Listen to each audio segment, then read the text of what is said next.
Now, Bengal and Odisha are on high alert as Cyclone Yaas inches closer towards the coast. The wind speed during the cyclone is expected to reach over 180 kilometers per hour. Authorities working on a war footing to mitigate the crisis. Our top story today comes from our correspondent Kamaljeet, who is on the ground in Odisha. Take a look.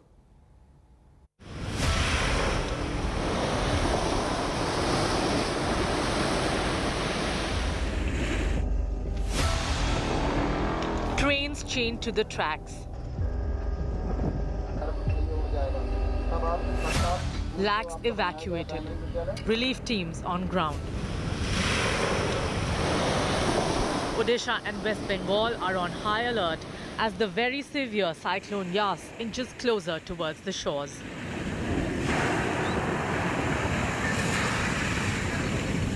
The cyclone is expected to make landfall along the North Odisha coast in Balasore, and authorities are taking no chances. जो vulnerable districts है, coastal districts है, वहाँ पर district SPs के supervision में police teams फिलहाल evacuation drive को intensify करके चला रही है. 81,661 पीपल जो वल्नरेबल एरियाज में रह रहे हैं उनको अभी तक इवैक्यूएट कर दिया गया है. Residents too are taking all precautions. এখানে বলছে কোনো লোক এখানে থাকা যাবে না, এখানে খুবই ডেঞ্জারাস অবস্থা আছে. আর এখানে বিশেষ করে আজকের 25 তারিখ থেকে কোনো লোক যেন এখানে না থাকে. তাহলে এই 3-4 দিন যদি জল বাড়ে, এই ওয়েদার বলছে 27 তারিখ পর্যন্ত ওয়েদার থাকবে, ওয়েদার থাকা মানে জল বাড়তেই থাকবে, তাহলে এখানে আমাদের এইসব দোকানের ভিতরে জল ঢেউ মারবে, অবস্থা খুব খারাপ হবে. But not all seem to be adhering to the alert. Sea conditions are getting rough at Digha in East Midnapur. I can show you the waves which are coming and these are the rough conditions which will get very rough, and during landfall process it will be extremely rough. Civil defense people are patrolling over sea beaches and coastal areas, so no one can get near to sea. As authorities rush to help, many claim they got no help from the government. আমফানেও আমরা বিশাল ক্ষতিগ্রস্ত হয়ে গেছিলাম. এই ঘরবাড়ি এগুলো কিছুই ছিল না, দোকানদানি কিছুই ছিল না. আমরা সরকার থেকে কোনো সাহায্য দান সামগ্রী কিছুই পাইনি. With overcast skies and unpredictable weather, heavy rains expected with wind speeds of 185 km per hour, Cyclone Yaas is expected to hit this particular area in the next 24 hours. What is important is the preparation both by the center as well as the state. Okay, let's get a sense of where this cyclone is moving at the moment. Mrityunjoy Mahapatra, DGM of the Indian Meteorological Department, joins me. Appreciate your joining us. Dr. Mahapatra, thanks very much. It appears at the moment landfall expected around 11 a.m. tomorrow morning, now towards Bhadrak. Originally, it appeared to be further east. Am I correct that it is likely now to be centered around Bhadrak in Odisha, and West Bengal to that extent may be spared this time? Yeah, you are correct, Mr. Rajdeep. At present, it is a very severe cyclone storm. Yes, it is located about 180 kilometers east-southeast of Paradip and 250 kilometers southeast of Balasore. The wind speed at present is about 120 to 130 kilometers per hour, gusting to 145 kilometers per hour, and it is moving in north-northwest direction, and it will be reaching by tomorrow morning around 5:30. It will be reaching nearby to the Odisha coast, just 30 kilometers east of Dhamra port. It will reach in the early morning around 5:30. Thereafter also it will continue to move north-northwestwards, and it will cross Odisha coast between Dhamra and Balasore as a very severe cyclone storm with wind speed of 155 to 165 kmph. So 155 to 165 kmph is the speeds that you're expecting tomorrow. Landfall expected around 11 a.m. in the morning. Just want to get a context to comparing it to Cyclone Amphan last year, which wreaked havoc across Bengal. Is it just as intensive, but this time more centered around Odisha? Yes, it is almost same as the intensity of Cyclone Amphan, but the wind speed may be about 10 to 15 kilometers less than that.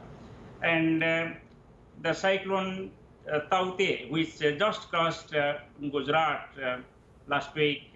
This cyclone is also comparable. It may be slightly less than that Tauktae intensity. But what I want to say that once the wind speed reaches 150 kilometers per hour, it does not matter whether it is 160 or 150.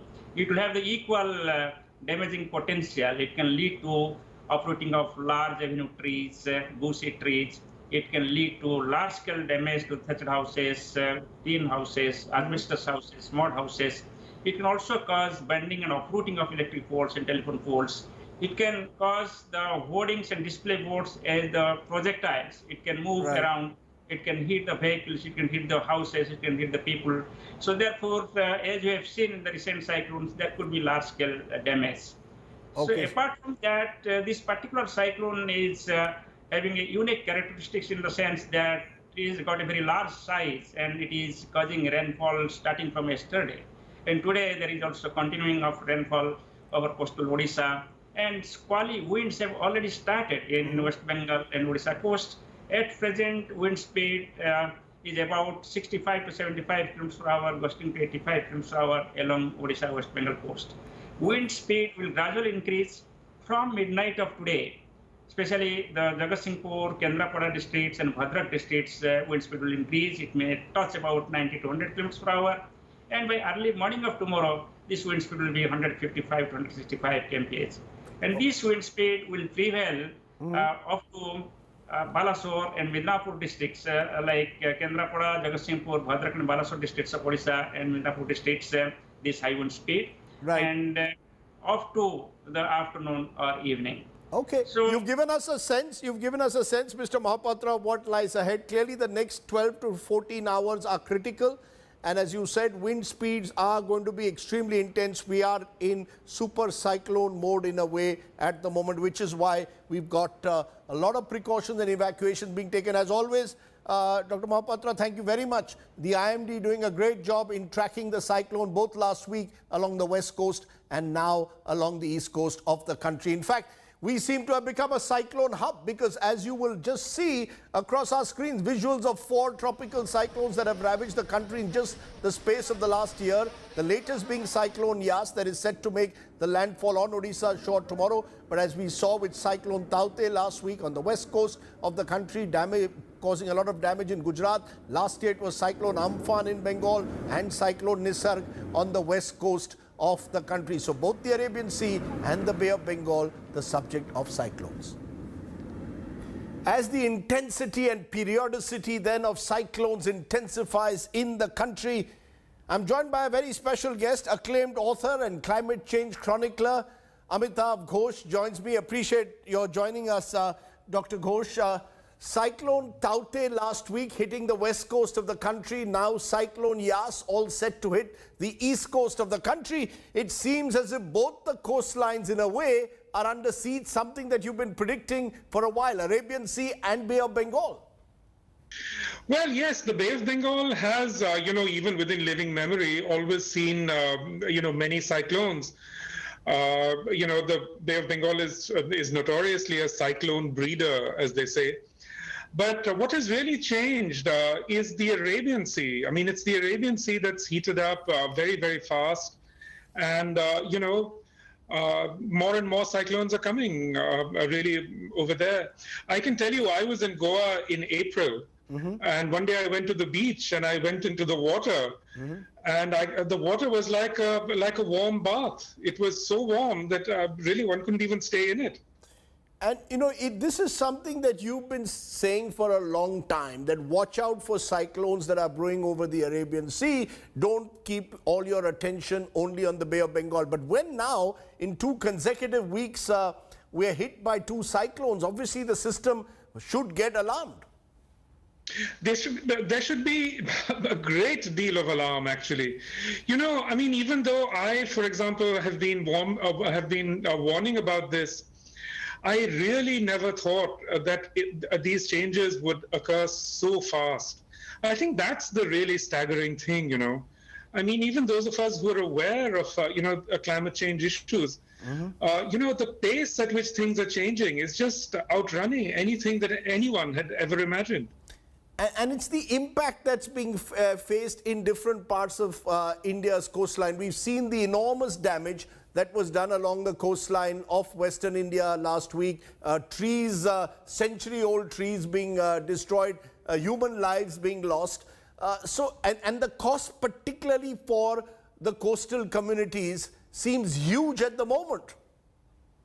Yes, well, we have to remember that with Cyclone Tauktae, we were both lucky and unlucky. I mean, unlucky in that the cyclone tracked all the way up the west coast. So it hit serially Kerala, Karnataka, Goa, Maharashtra, and then finally slammed into Gujarat.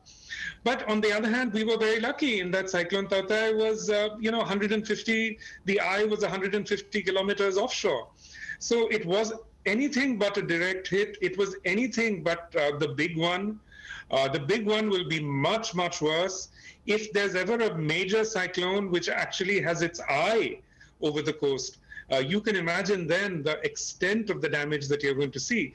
Today or tomorrow, we're going to see the eye of Cyclone Yaas coming ashore, and you'll see the sort of damage it's going to cause. Cyclone Tauktae was nowhere close to that, and even then you saw what it did. I mean, I myself in Goa lost a 100-year-old mango tree. I know you've written about that and spoken about how it was the umbrella of life, that tree. I also come from Goa and we've lost some trees, but it is the fear also of the big cities. Last year, Cyclone Amphan hit Kolkata, and Cyclone Nisarg just missed Mumbai last year, and Cyclone Tauktae also, despite the heavy wind speed, just missed Mumbai. The fear, of course, is, God forbid, if the cyclones are to hit our big cities, particularly a densely populated city like Mumbai or Kolkata, then the extent of damage will be far greater, something that you've again referred to. See, with Kolkata, because Kolkata is a long way inland, it's 60 kilometers or so. I mean, Kolkata has suffered devastating hits from cyclones in the past. But let's remember that Kolkata does have the barrier of the Sundarban. The Sundarban is what protects Kolkata. Mumbai, on the other hand, has no defenses. It is completely exposed. It is absolutely a sitting duck. And as we know, Mumbai, a large part of Mumbai, especially Western Mumbai, is built on reclaimed land. We should actually call it reclaimed sea, because the sea is going to reclaim what has been taken from it. So Mumbai is the place that one really has to worry about. There is no city in the world that is more exposed than Mumbai. Fortunately, so far, Mumbai has not, in the last 150 years, Mumbai hasn't sustained direct hit. The last major cyclone to hit Mumbai was in 1858. After that, there was a sudden and inexplicable downtick in cyclonic activity in the Arabian Sea. But again, now we see a marked uptick. So it's just a matter of time. It's coming, and Mumbai must be ready. And this also comes at a time when there is a lot of construction activity that's going on along the coastline in Mumbai, in Goa, along the entire west coast, and even in some parts of the east coast. So, I come back to it. Coastal communities, in a way, are losing their land to land sharks, and as a result, become far more vulnerable to these cyclones. You're absolutely right, Rajdeep. What is happening in Mumbai with this coastal road, it is just completely crazy. I mean, that road is just going to be wiped out, by a cyclone. Similarly, in Goa, the amount of building that there's been going on, right on the sea, it's unbelievable. And all of that is just going to be erased by a major cyclone. This is one of the really scary things that we see today. Some developer or some construction person comes up with this idea for building something right on the sea, and almost immediately they seem to get permission. It's astonishing that this government has really removed the coastal construction regulations, has really loosened them. So we are going to see more and more of these catastrophes, and these catastrophes are, in a very serious sense, man-made. You of course link, in fact, these cyclone hubs emerging to climate change. In your book, The Great Derangement, you wrote about it. You also point out that a rise in sea level could mean a loss of 6,000 square kilometers in India alone, the migration of 50 million people. Some will say this is fear-mongering. How will you respond to those who will say climate change activists or chroniclers are fear-mongering? I don't know what to say. I mean, people were 3 years ago, there were people writing about a possible pandemic. Everyone said that they were fear-mongering. And look at us now. I mean, everything has been shut down. And look, we are not in normal times. We have to give up the idea that we can go back to living as we did in the 20th century or even in the early 21st century. Those days are gone. There was a before times, and now we're in some different time. We're in the Anthropocene, where things are different. Everything is going to be different. We have to give up these ideas that, there's some sort of rosy time ahead. There's not. We can see all these crises are accelerating. They're coming at us harder and harder. So, we just have to prepare ourselves for a completely disrupted future. That is really what awaits us. You've used Holland and China, in fact, as examples or rare examples of countries that have been implementing a managed retreat, in a sense, from vulnerable locations. Do you believe that there are, therefore, role models out there of countries who are conscious of the fact that their coasts are vulnerable to cyclonic activity, to climate change, and are acting unlike us? Oh yes, Holland is absolutely a role model. A large part of Holland is actually reclaimed land, so they've been dealing with this for a long time. But I was in Holland a few years ago, and they actually have a sort of minister who deals with flood possibilities, and they've been distributing these floating houses.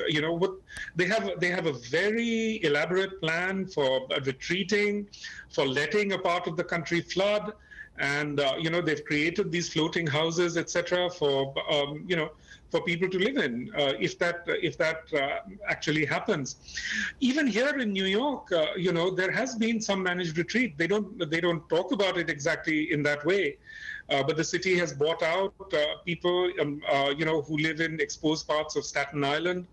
So it is happening in many parts of the world, and absolutely it has to happen in many parts of India. I mean, what I really fear is that it's going to take a major flood event, in Goa, in Mumbai, before people actually start acting. Because you look at the weird, deranged reality. Real estate, which is absolutely sea-facing in Mumbai, is the most expensive real estate. What's interesting, of course, is that certain states, particularly Odisha, for example, which has bared the brunt of a number of cyclones in recent times, has almost perfected the art then of disaster management in a cyclone. In fact, Naveen Patnaik, can be seen as one leader who's actually made an effort to at least ensure that disaster management is in place. Lakhs of people getting rescued and evacuated before every cyclone. But presumably that's governance post the event or during the event. What you're talking about is you need to find ways in which you can in some way protect the communities right round the year. I'm glad you mentioned Odisha and Naveen Patnaik, and you're absolutely right. Odisha has really been an outlier in how well it's dealt with cyclones in recent years. But on that front, I must say also that I was very pleasantly surprised by the preparations that Bombay undertook for Cyclone Tauktae, and I think for that we really have to give the credit to Aditya Thackeray. He seems to have responded extremely well, deployed a lot of people. So again, we see now that in as much as government exists at all, it exists in the states and with regional entities and local entities. The central government has just sort of abdicated all its responsibilities. Cyclone on the west coast, cyclone on the east coast. We are becoming a cyclone hub, and climate change is a major reason for it. Amitav Ghosh, as always, a pleasure talking to you. Thank you very much. And keep writing and making us aware of this world that we need to put right on the top of our governance agenda. Thank you very much. Thank you, Rajdeep. Thank you very much for having me. Thank you. And you can catch a longer version of that interview with Dr. Amitav Ghosh on our website, indiatoday.in.